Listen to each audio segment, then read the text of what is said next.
I believe there are 7 or 8 Wrestling's Most in the series, and we're going to release those the first Thursday of every month, and they're going to stay up here at youtube.com/KCVault. Sean, how did the Wrestling's Most series come about? There was a show on VH1. It was a countdown show. They would do, I don't know, most controversial songs or whatever, and it was a countdown show hosted, well, not so much hosted, but with celebrities commenting on the countdown. They didn't only do music; they actually did like 80s TV show countdown and movies. So they would have performers from the pop culture era that they were discussing come on and do the countdown and comment on the items that were coming up in the countdown. So we said, well, let's have a wrestling one.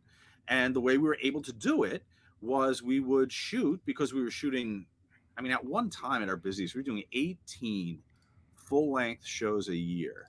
I think that was the most stocked our release calendar was. So we have people coming through all the time. I love the 80s. Thank you. That was Salvatore threw that up there. And then that team eventually started out. They did a thing called Best Week Ever, and it was the same team. Oh, really? That people liked that. Like, I would call it their content farm. That it's like, let's do a decade show, but then let's also do just a weekly week in review show. Right. It's just talking heads. Like back when a million people would watch something like that on regular TV every week. Right. So we figured, let's do a half-hour show. Let's do it, or were they an hour? I don't. You guys will tell me how long the Wrestling's Most were. I think maybe they were an hour. So rather than the regular 2-hour shows or the 90-minute shows, we'll do a short 1-hour show where we did Wrestling's Most blank. So it would be Wrestling's Most Controversial Moment, Wrestling's Most Awful Angle, Wrestling's Most Awesome Manager. So we would put it out to fans on our website, and they would vote. They would get like 3 weeks to vote. We would direct them there. So the countdown was legit. It was entirely fan driven. So at the end of those 3 weeks, whatever the results were, that was it. It went out, and then we got to sit a talent down and do the countdown with them. And we would do it usually after. We do one of two ways. After a shoot, like let's say we did a Timeline Fit Finley, we would shoot the show and break, change camera lighting, put up the green screen, and do read him the countdown and get his reactions to the countdowns. And so with Fit there, we would do one whole season, which I think it was 4 per year we would release, 1 per quarter on the calendar. So we would do the 4 countdown topics and have him react to the 5 in the countdown. The other thing we would do is we often shot shows at conventions. So we would leave a day or a portion of a day with the Wrestling's Most setup in the corner. We'd be doing timelines and U-shoots over here, but we had that over there.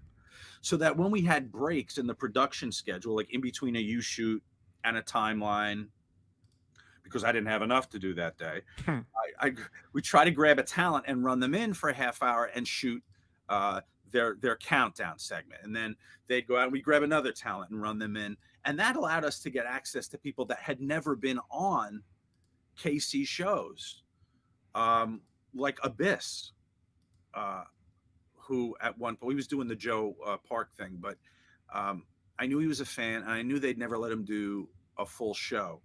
So, but we were able to run him in and get the countdowns for him. So he was able to appear on a KC countdown show. So that's how we did those.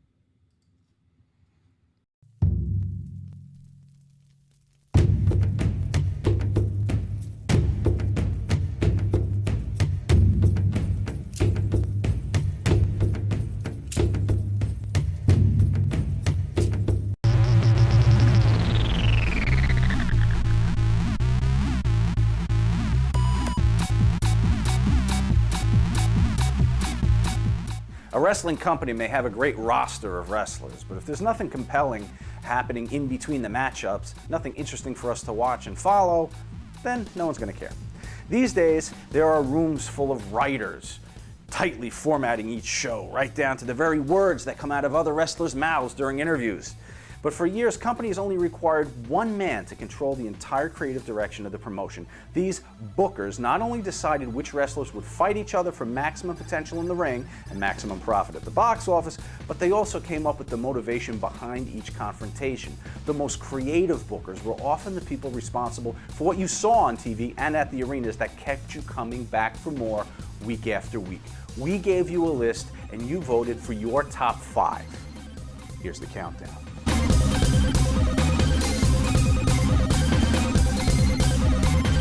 We begin our list of the most creative bookers at number 5 with the person who was Vince McMahon's right-hand man during the years when he took the WWE from a small Northeast promotion to a global phenomenon.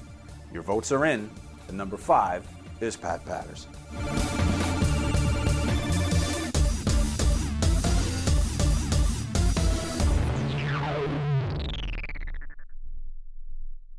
Patterson, number 5, most creative booker. I think he could easily be in the top 3. I think he's way too low. Way too low. Oh my God. See, Pat would be probably one of my top picks. In my mind's eye, I see Pat Patterson at pretty damn close to the top of that list, if not the top, because he was the one that was sort of at the helm when wrestling went from being this, in my head, I can still see the images of the ring in the darkened room with the cigar smoke wafting up in the sort of purple haze over the room with all the steel workers and the blue collar workers drinking their Iron City beer and chomping on their cigars. To go from that with the black tights and black boots and no ring music to overseeing this transition to this, rock and wrestling connection and this Hulk Hogan cupping his ear and yet still in the midst of all that, be overseeing the likes of Jake Roberts and Paul Orndorff and Kurt Hennig and Bret Hart and just an outstanding litany of incredible wrestling talent. If there was a guy I went to when I was at WWE that I had questioned about what I was doing or what I didn't know what to do, Pat was usually the first guy I'd go to. Even when Hogan and Ultimate Warrior were doing, building up to WrestleMania for the WrestleMania match, they went down to Tampa in a warehouse and put up a ring, and they walked through that match with Pat Patterson. Pat Patterson was the man who made that match what it was, and he made the Ultimate Warrior. He made me mark out for the Ultimate Warrior beating Hulk Hogan. I don't know Pat. I've met him a couple times. I've heard incredible things about his brain and his smarts for this business and finishes and everything else. So I have a lot of respect for Pat, even though I've never really got to know him. But again, his reputation precedes him. He's a pretty smart individual and somebody I respect, definitely. Obviously, his influence and his tenure and his term and his position with the company all those years, Vince didn't surround himself with people who didn't have brilliant minds. So I definitely think he'd be a good choice for top 5. Like how they say Karl Rove was George Bush's brain, Pat Patterson is Vince McMahon's brain. And he's Vince's go-to guy. Everybody says Vince is a genius, and Vince is a genius, marketing and all that good stuff. But when it comes to the wrestling, Pat Patterson is the be-all, end-all when it comes to storylines and finishes and stuff like that. To overseeing the changing of the guard or the tectonic shift of wrestling from from that smoke-filled room to these massive arenas and stadiums. With the rock and wrestling and the entertainment and all of that, he still oversaw it at a time when wrestling still was the core of it. Even though Hogan was not noticed or recognized as being that wrestling mainstay or staple, the business itself was going to that entertainment side. But still, if you go back and watch those shows, WrestleMania 3 and Steamboat and Macho Man and any of their big shows back then, and you saw the incredible roster of wrestlers that they had and pretty damn good storylines. So yeah, I'd say that Pat would certainly be up pretty high, if not the top. Brilliant fucking guy, but I never thought of him as like the booker. because he wasn't writing the TVs. Pat gave you a finish and he described the story.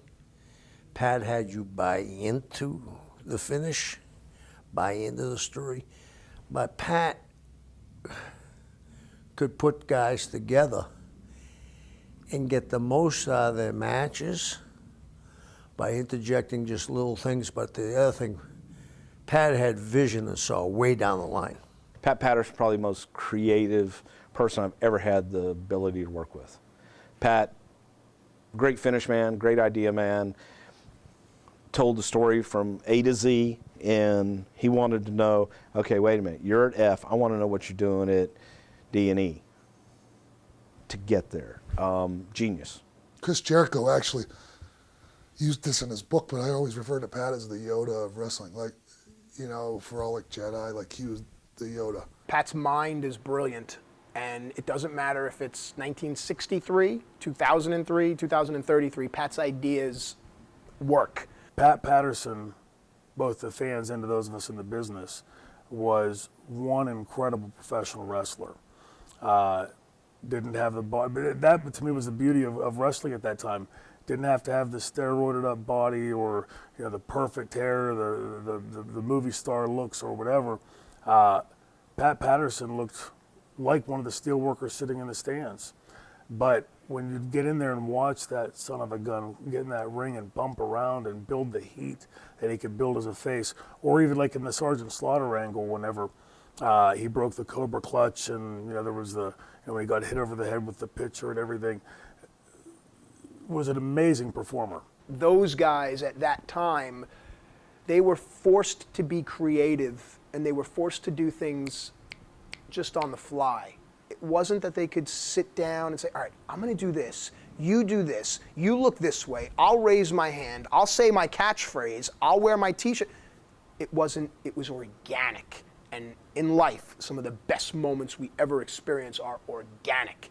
You ever say something, you go, man, I got to write that down. That was awesome. And it ends up being part of your repertoire in life. Pat Patterson's mind and his ability to play off of just organic feelings and human emotions, which is the most important part of booking, psychology, makes Pat Patterson wonderful, and I'm glad he's on that list.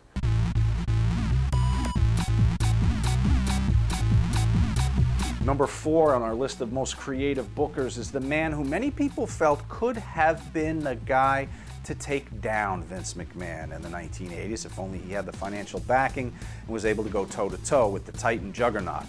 His mind for wrestling was just that good. Your number 4 most creative booker is Bill Watts.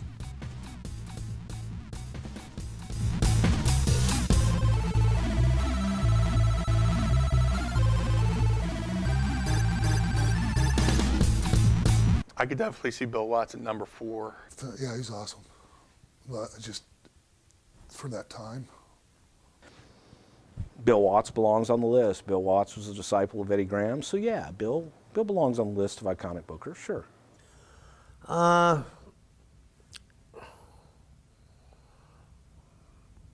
He's like a fine wine in my mind because, you know, you may not appreciate it when it's first bottled, but the older it gets better and better, and the nuances of it come through better and better and more pronounced. He always kept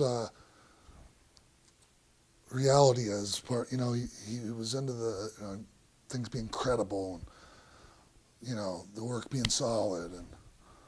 And he just, I thought he was, like, going by his shows that he did, like UWF, and I never worked for him then, in Mid-South, like those shows were great episodic television.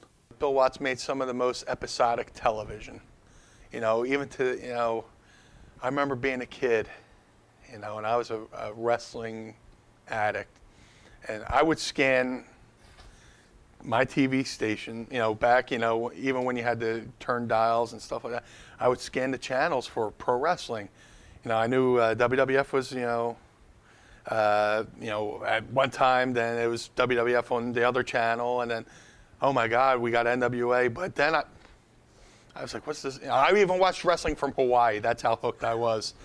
But then one time I saw on this UHF channel from New Jersey, UWF. I was like, what's this? a guy that truly from the territory era, that thrived in the territories. So that's kind of what I remember of Bill Watts the most, was just how he thrived and how everything he surrounded and was around him in wrestling thrived at that time. He developed a lot of talent in his day back in those territories, a lot of top talent. From Junkyard Dogs to, just the list goes on and on. So I don't know if how he was as a booker, 'cause I went around personally, but if the proof is in the pudding, so to speak. I used to hear Bill Watts, like everybody in the dressing room, oh, this is Bill just running his mouth again, yelling and screaming. I wasn't turned off by Bill's yelling and screaming as a kid in the business. I was intimidated by it, like anybody, because he was your boss, and you knew that he could fire your ass at any time, and probably punch you in the mouth at the time he was doing it. But the attitude in the dressing room was, oh, it's just Bill bitching again or whatever.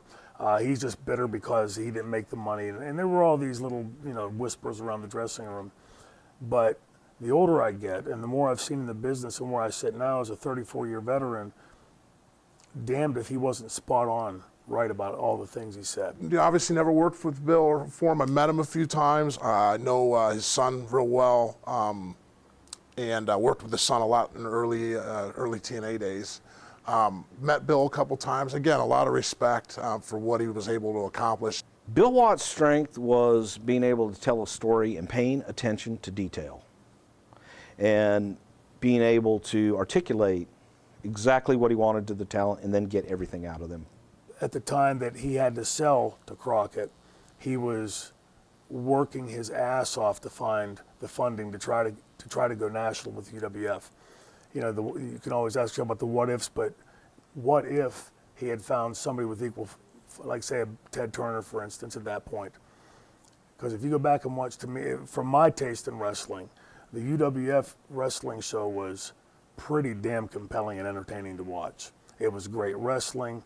The heels were black hats, the baby faces were white hats, and you could never quite guess where the storyline was going. That to me is the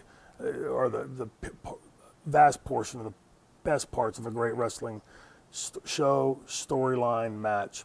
And now, especially with a lot of the DVDs coming out now, with you see some of the booking back in the day and how believable it was. And if something was happening, he would tell you the story of the psychology of why somebody would think this or do that. And it was brilliant. It was ahead of its time. And maybe if he had, some of, whatever Vince had, the mojo Vince had, maybe he probably could have took it national. Bill Watts was, I think, half a day late and half a dime short. That had he had the money and had he been able to recognize at the time that Vince McMahon was moving national and snagging up all this talent, I think that because Bill had much more respect among the wrestlers, he would have been able to keep, say, the Junkyard Dogs and the Jake Robertses and the Hacksaw Jim Duggans and the Ted DiBiase's there. As a booker, yeah, he was phenomenal.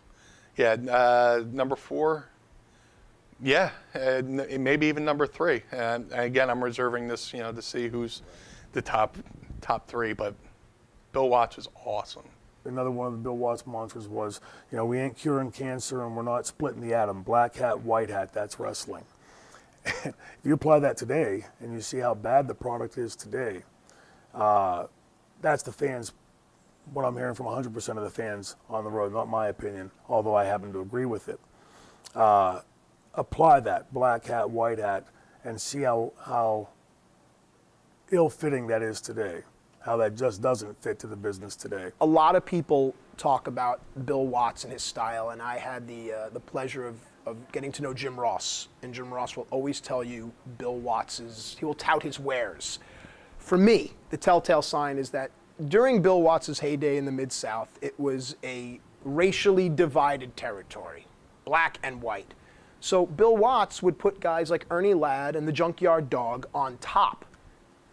And people were like, what are you doing? What's wrong? Well, why would you do that? Bill Watts knew that the first 6 rows were going to be all them white hicks waiting for that boy to get his ass whooped. And the rest of the arena that got paid on Friday are going to be that boy's boys waiting for that boy to whoop the white man. Bill was a parrot. He just returned everything that Eddie Graham ever told him. He went into Louisiana and used the black babyface on top. It was 80% black in Louisiana. Yeah, okay. Enough said.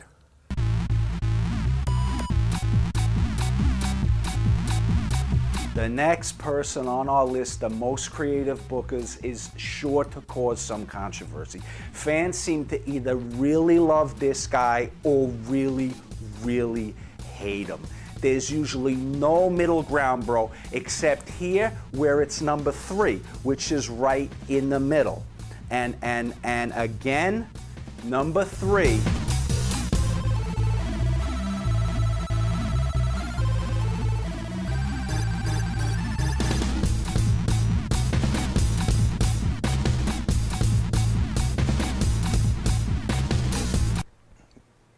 I'm calling shenanigans on this fucking list. Vince Russo doesn't belong on that list. I'm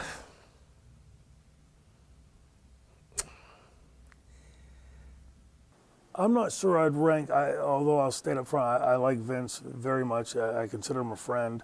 I'm not sure I'd rank him in the top 5. He definitely comes up with some very creative ideas. I don't think he does not belong in there. I don't know if he'd be my choice in the top 5, but I definitely don't think I also couldn't say he doesn't belong in there. Definitely has a good mind for wrestling and angles and psychology, and definitely very, very sharp guy. It's a tough thing to say because Vince Russo's heyday was at a time where so much was going on. And how much of what was going on came from Vince Russo's mind versus a little bit of Vince Russo and a little bit of this guy and a little bit, because booking committees came to be. In baseball, the worst thing you could ever hear is bullpen by committee, which is the guy who ends the game. No, I want a closer. I want Mariano Rivera, the only guy I'm going to put the ball in his hand. You're the closer. Vince is a micromanager extraordinaire. So nothing that you saw on that show, even if it was Vince's idea, that wasn't purely Vince's idea because Vince Russo's, because Vince McMahon will take something and make sure he changes it enough to know that he's got control of it and he can say it was his. So Vince, having copied the ECW style and knowing how Vince McMahon manages and oversees his company, not that I take anything away from Vince, but to me, a truly great booker, it's like a truly great quarterback or power hitter or basketball player. They come through in the games that don't matter, in the big games, when they're hurt, when they're 100%. And Vince Russo came through once in his career overseeing the Attitude Era. He wasn't able to duplicate that in WCW, and not blaming it all on him. There were a million sidebar issues to that as well. But he also never really was able to apply that in TNA, and again, sidebar issues. It wasn't just him writing though. Then it was everybody. That was like, he called me once a week when I get home from the road, and go over what he was thinking about, for my segment, and he'd do that with Hunter or whatever. I love Vince as a human being, and I thought he was great creatively too. He just needed to be kept on a leash. Vince Russo was not a booker. Vince Russo was a writer and an idea guy. Vince Russo, extremely creative, very, very creative, but he doesn't belong on the list of iconic bookers because he was an idea guy for Vince McMahon, who booked and did everything. He wrote for Vince McMahon, who then approved and did everything else. So Vince, as far as being one of the most creative writers and idea guys, he would belong on that list, without a doubt. I'm sure he did great stuff, with Vince McMahon as his filter, being Vince's muse. Trust me, he was never, ever, ever writing TV by himself. He was never given free rein. Even if he thinks he was, he wasn't. That's why we didn't fucking skip a beat when he left, Sean. We did just fucking fine. And how did he do down there? I think that he did some fantastic stuff. He did some fantastic stuff with just everybody at TNA, with myself included. And I just got a lot of good memories with him, and I think real highly of him. I definitely do. wrestling had become stagnant. You know, it had become stagnant, and it had become, you know, the same old crackers. You know, like, you know, you say, like the Eddie Murphy, you know, routine. You know, you eat saltines every day, but you throw somebody a Ritz. Ooh, that's a great fucking cracker. I'm sure he opened Vince's eyes to how wrestling had to be more reality based. In a lot of ways, that's a lot how, you know, Bill Watts booked. But, you know, when you put track records of how many years Bill Watts' believability and booking versus Russo's, I mean, Watts, you know, was at least over a decade, you know, of consistent, compelling television. He was taking a lot of the attitude stuff from ECW. He was, you know, a big fan of the ECW show and putting it on a larger plate, which was what, quite frankly, we were all worried about in ECW. Was, I remember Tommy coming to one point and saying, you know, what if they start copying us? And I didn't think they could do it at the time, not because their guys aren't tough enough or talented enough, but because we were a 2, sometimes 3-day-a-week company. They were oftentimes a 7-day-a-week company, sometimes 14-day bi-weekly company, meaning they're on the road every day for 14 days. I'm pretty damn sure I couldn't have done that 14 days in a row, run that style. You either like it or you don't. I mean, you know, you're asking me. I don't see how giving a world champion belt to an actor is creative. I don't think dumping tomato sauce and tomato paste on a bunch of wops is not degrading. I don't see how you want to make fun of your business. He didn't have enough respect for the actual in-ring product, I don't think. He might be fucking the first one to admit it too, you know? Vince Russo definitely has his place in history based on the ratings and the revenue that were generated during the time that Vince Russo had the pencil, brother. Fantastic guy, very smart.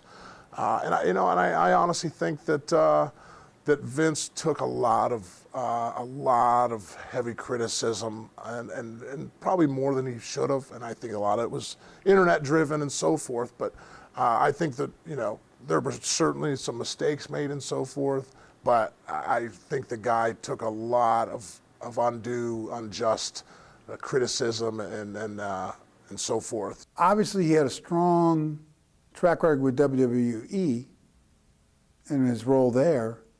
And I think he came into a tough situation with WCW because the NWO thing had kind of run its course. He was trying to inject a new invasion of young talent. And I think even the fans, even if they are looking for something fresh and new, there's got to be a balance between the new and respecting the old. And the old needs to respect the new and work hard at using your character and all those years the fans continue somebody special to make new stars. But I think he was caught in a situation where they really wanted to turn ratings around, rush things. I thought it was rushed. I thought he was under a situation where he felt pressure and kind of rushed. Michael Jordan made it work no matter where he was and no matter who he's playing or how he felt. I'm not sure that applies to Vince Russo's career as a booker.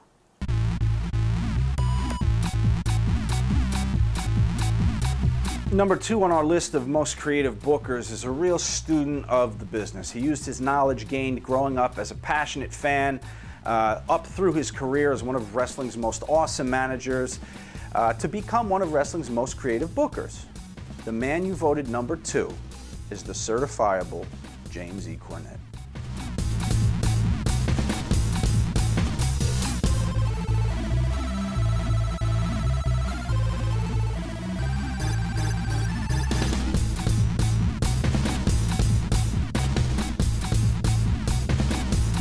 Jim Cornette, definitely. Jim's definitely belongs up there. He's got a brilliant mind for wrestling and has a passion for it. Oh, Jimmy. He did a lot, you know, with Smoky Mountain, where it was great television. Number 2, I would put, you know, Cornette maybe number 3 behind Bill Watts, because he probably learned a lot from Watts in his short time there. And I mean, he learned from a lot of people, you know, starting out in Memphis and stuff like that. But number two, I mean, to me, it would be, you know, Watts 3 or Cornette 3 and Watts 2 as far as, you know, creative juices. I would love to know what these people are grading this on, because Jim Cornette is a great idea guy, great booker, but you have to, what are you judging it on? Because you have to look at success rates. You have to look at, all right, did he come up with great ideas that made money, that catapulted the business to another level? Or was he a booker that some people really enjoyed in a small internet base, in a small group of people that were very vocal, but yet those ideas were not able to catapult anything into the next level and take it beyond what it was and beyond this very small vocal group? Jimmy, I love Jim. I've had the privilege to work with Jim a lot, and over the years, and especially earlier in my career. And Jimmy's just great, man. One of the most intense people I've ever met in this business, and I like that. I just, you know, every time you're around him, you can tell the level that this guy cares and the passion that he has for the wrestling industry. And it's fun to be around a guy like that. He's one of those guys that literally lives, eats, breathes, sleeps our business. And I think that's what makes him good as a booker, is because he has such a broad depth of the history of our business that he can reach in and pull out all these little, you know, extrapolate these little nuances of, to me, what makes great storylines great. It's interesting because there's only one more name left on this list, and you've left out 3 names that come to mind immediately. I like to think that I've learned a lot from a guy named Tommy Dreamer. Tommy Dreamer learned from Paul Heyman. Paul Heyman learned from Dusty Rhodes. Dusty Rhodes learned from Eddie Graham. So underneath that learning tree, all these apples have fallen, and you will bite from all these apples. Jim Cornette, to me, is one of those guys because Jim Cornette worked with Dusty Rhodes, worked with Kevin Sullivan, worked with Jerry Jarrett, worked with Vince McMahon, whose name hasn't been mentioned either, and forget what you think about him. There should be only one name on the list as the greatest booker of all time, and it's Vince. And not because I want to go back to work there or anything like that. It's just think of every wrestling memory you have, pretty much, they're Vince memories. I'm sure you'll love me for this, Corny. His temperament, much like mine, because you're like me, I think, in this sense, can't keep our mouths shut. We say what we believe, and to me, that's one of the things I respect about you for it. But to me, a great booker has to also be a great politician and know when to open his mouth and when not to. Something I certainly have never mastered. I have dealt with many people that I don't like, but I will still do business with. I've also hung out with many girls that their personality is awful, but they have other assets that make me want to hang out with them. Jim Cornette falls into this category, in my opinion. You're always going to get the straight answer from the guy, no doubt about that, sometimes more so than you want. And just his passion. You know, I don't think I've ever met anybody in the wrestling industry can get more fired up than Jim. Yeah, he's a brilliant guy. It's a little like he needs somebody, I think, now, just to get him up to speed on what's maybe what's hip but like I always agree with Jim more than I disagreed with him. He's a guy who, you sit down and talk with him, he has a real lifelong love and passion for wrestling. So he's a definite top 5. He's a walking encyclopedia of our business. You can ask him not just about, you know, Shane Douglas versus Taz or whomever. He'll tell you what building that happened in, what the date was, and probably what the weather was that night in that town. Yeah, Jimmy is a brilliant, brilliant guy. Brilliant guy. He made the most out of a small territory. If he could have got a couple bigger towns, we'd be still talking about Smoky Mountain today. If he could have got Cincinnati or Chattanooga, Cincinnati, and Lexington, we'd still be talking. What killed Jimmy was he was confined to smaller towns. I mean, when you book shows that incite riots, you know, some of those Smoky Mountain shows, that means you made people feel something. In a day and age where, you know, WWE was cartoony and, you know, people were like, oh yeah, it's definitely fake. Down south, he was booking shows that, you know, would cause, you know, riots. When genius walks in a room, let genius work. Don't tinker with genius. Leave it in a room, in a corner, by itself, and just see what it comes up with, because it's going to be good.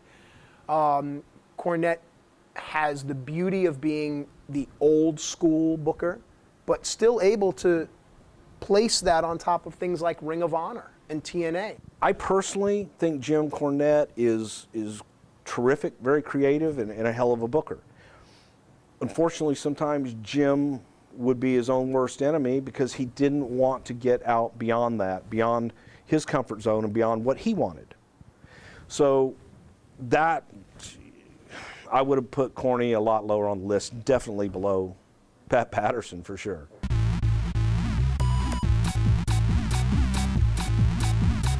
All right, we've counted down from number 5 to number 2, and here we are at the man that you voted wrestling's most creative booker. He started a revolution.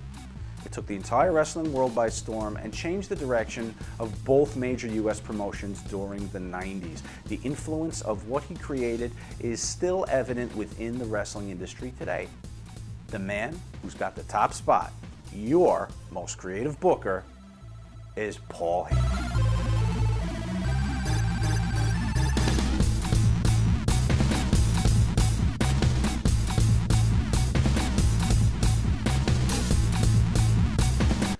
If I had to take a stab at number 1, I would think it's If I'm not number 1, I'm out of here. Paul Heyman. Yeah, he's a genius. Creativity. I'd put him at 2 behind Pat Patterson. So Paul Heyman's at number 1. Dusty Rhodes is never mentioned. Eddie Graham is never mentioned. Kevin Sullivan is never mentioned. I mentored Paul, brilliant kid. Took a concept and brought it up to date. Wow. Again, I'll say the same thing. Paul Heyman, very creative. Matter of fact, Paul Heyman and Cornette are interchangeable. It's like Heyman is the New York version of Cornette, and Cornette the Southern version of Paul Heyman. I mean, they are one and the same. Okay, they are interchangeable, one and the same, and they will both, like, you know, shoot me for saying that. Him and Jimmy run neck to neck to me. It's hard for me to choose between them, but either you could flip-flop either one of them. Good decisions for one or two. Sure. I mean, because I witnessed it firsthand. He would walk into the locker room with a napkin and ideas written on it, and that would be a show. Well, I even told Hunter and Steph, like, you should hire this guy because he's a genius. Even if you can't believe, you know, half of what he says, like, as long as you realize that about him, like, there's not a more brilliant guy, you know. But Paul could also take you and send you down the fucking wrong path too, you know, if he wanted to. Paulie had that mind where I've stood in a room, he's just stood there like this. And you can see the wheels turning, and you can see the energy in motion, and okay, you come out and do this, that. And he would tell the whole story as if it was like a match happening right in front of your eyes, and you're almost, almost cheering along, like, whoa, that's kind of cool, you know. I really think that the Attitude Era was not a copy by any means, but it was motivated and inspired by ECW. I truly believe that. He just had this MTV, this rock and roll style attitude of booking where it was just cool. I mean, I'm sure a lot of the stuff he didn't have, the musical rights for, but hell, I'd be watching a ECW TV show and hear a piece of music that Paulie would put, even from the music he put on the show, and that would make me go out and buy an album. ECW kind of showed the powers that be that, this at the time, and the Attitude Era was the right time for it to happen. And I think that, the powers that be saw the successes and some of the things that were working and getting over, and just took that whole concept to a much bigger stage, and the Attitude Era was born. I know Paul personally. he is an evil genius. He's a twisted man. You know, I mean, I've had my differences with him. I used to be the first one to say, "Oh, he's a chronic liar," and da-da-da.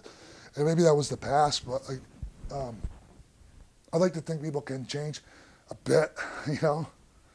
Paul Heyman's claim to fame was revolutionizing the business with ECW. Paul Heyman was not alone revolutionizing the business in ECW. Sure, the angles were written on a pizza box in a hotel room in Philadelphia, but there were other minds involved. Tommy Dreamer, Bubba Ray Dudley. Great portions of that were done, I know, by me in my angles, by Terry Funk and his, by Raven. Paul was blessed to have an incredibly talented dressing room. Raven is a very creative guy, can be a pain in the ass sometimes. Terry can be crazier than loony, but incredibly intelligent to our business, obviously. Sabu was very interactive on putting things into what he did or didn't want to do in his angles and storylines. So I think Paul was brilliant in the sense, even from the creative side, that he knew when, much like a Don Shula in professional football, not trying to bend his players to a program, he bent the program to his no-name defense players. And that's, I think, Paul followed the Don Shula style to a great extent. Paul, extremely creative guy, great motivator. But again, you have to look at success rates. If Paul's booking and business acumen and everything else was as great as being voted #1 most iconic booker, creative booker, whatever the hell it is, then why did his business go out of business? Why did his company go out of business? When ECW went to pay-per-view, their first pay-per-view, and Paul called me right after it happened, and I said, "Paul," I said, "you exposed your company now." He says, "Well, that's a good thing." I said, "No, it's a bad thing." Because Paul had geniusly portrayed his company with highlights and music videos and presented and packaged that company to be this intriguing thing. You didn't get all of it. You didn't see matches. Man, you saw these incredible high spots. Now you pay money and the bell rings and you go, oh, uh-oh. Such a dichotomy, because how can somebody be such a brilliant writer and such a damn poor businessman? And so to me, great bookers, same thing I just said about Cornette, great bookers would identify or should identify if there's something they're not good at that could harm or undermine or do injury to their baby. My attitude anytime I'm booking is that that's my baby. It's my job to make sure I take this thing from a seed to grow to a sprouting to a big oak. I know Paul took as much pride in his booking as anybody, if not more. So how could somebody be so smart on that side of things but not give a damn whether or not there was money to pay the checks that were going out that week? These guys couldn't sustain a 10-minute match. In the viewer's eyes, they're looking for high spots. They're looking for shit. They're looking for promos. They want the fast-moving music and stuff. So it was the inability to see his product for what it was. In some ways he did because of the way he packaged it originally. That is what made it iconic. That's what made it different. That's what gave him that niche. But then when you had to get beyond that and go outside, say, hey, pay for my product now, and we're going to show you what it is, and then you see what it is, and you go, ooh, that's bad. He could take anybody and make them creative. You know, whereas some guys might go, that guy's the shits, or this guy. He could take the total misfit and make him a star. And that speaks volumes when it comes to creativity. So Paul Heyman has the #1 creative mind, creative genius, creative booker. Absolutely. I will say this on your list of most creative. The guy that should have been on there, the best is Vince McMahon. Single best, most successful. How can he not be on there? I mean, Vince makes every call. Vince is the most creative person I've ever been around in my life. And for him not to be on there is, that to me, unfortunately, tells me the level of intellect of who is actually voting on these things. It really does, because again, you look at it, your top 2 guys, their companies went out of business. Might as well put Jerry Jarrett on there too while you're at it. Again, one of the least creative people I've ever met in my life. But yet, in his clique of this small vocal world, he was a genius. Unbeknownst to a lot of people, Kevin Sullivan's pretty good. We talked about him earlier, but Kevin Sullivan is pretty good mind for the wrestling business and psychology and angles and getting heat. And Kevin Sullivan's pretty tip top. Leo Garibaldi, the smartest man in the wrestling business. Eddie Graham, Vince Sr. Those three by far outweigh anybody you said on those lists that I was around, except for Patterson. Vince Sr., he could book a year out, return matches in the Garden without seeing the guys work. You have to smell the business to be able to do that. Eddie was the same way. Dusty Rhodes, I think, too. I'm going to leave him out. I think he played a big role in my career and the total package and whole creation. So I think he's a pretty big omission not to have in the top 5, come to think of it. Eddie Graham has to be on that list. Eddie Graham has to be on that list. Maybe because it's a time forgotten, but you ask Paul Heyman, ask Dusty Rhodes, ask Jim Cornette, ask Vince Russo, ask who's number 5? Ask whomever. Pat. They will all say that Eddie Graham's mind was wonderful. Bill Dundee and Dutch Mantell, also great minds. So this is a tough list to make.